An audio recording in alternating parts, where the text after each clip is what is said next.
Hello. मैं CCBT সভাপতি CCM সভাপতি হিসেবে কৈছো সংগঠনত থকা প্ৰতিজন অঞ্চল কৰ্মকৰ্তা আউট হ'ব লাগে আকৌ হয় বাহিৰত যাওক নহলে পিছত থাকক হয় বাহিৰত যাওক যিখিনি সমাজত আজি অসমৰ সংখ্যালঘু দল সংগঠনৰ নেতৃত্বত গুৱাহাটী চচলত আমি উত্তাল প্ৰতিবাদ আৰম্ভ কৰিছোঁ কিয়নো একমাত্ৰ মুছলমানক টাৰ্গেট কৰি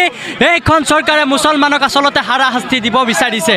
আপোনালোকে দেখিছে কেতিয়াবা ডি ভোটাৰৰ নামত মুছলমানক অত্যাচাৰ কৰা হৈছে কেতিয়াবা বাংলাদেশী সজাই 1971 চনৰ কাগজ থকাৰ পিছতো মুছলমানসকলক আচলতে বাংলাদেশী সজাই যি এইখন অসম চৰকাৰে যি খেল খেলি আছে আচলতে এই খেল বন্ধ হ'ব লাগে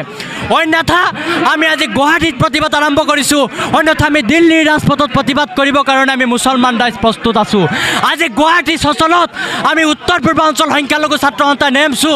আমছু সংখ্যালঘু সংগ্ৰাম পৰিষদ মুছলিম ছাত্ৰ সন্থা অন্যান্য জমিয়ত উলামা আজি আমি এনেধৰণে প্ৰতিবাদ সাব্যস্ত কৰিছোঁ আমাৰ কণ্ঠ সংখ্যালঘু ৰাইজৰ কণ্ঠ আমাৰ কণ্ঠ মুছলমান জাতিৰ কণ্ঠ গতিকে এইখন চৰকাৰক স্পষ্টভাৱে কৈছোঁ যে আমাৰ গাত এক বিন্দু তেজ থকালৈকে আমি এই প্ৰতিবাদ এনেধৰণে কৰি যাম আৰু অনাগত দিনত আমি গণতান্ত্ৰিকভাৱে আন্দোলন কৰি তুলিবৰ কাৰণে বাধ্য হ'ম।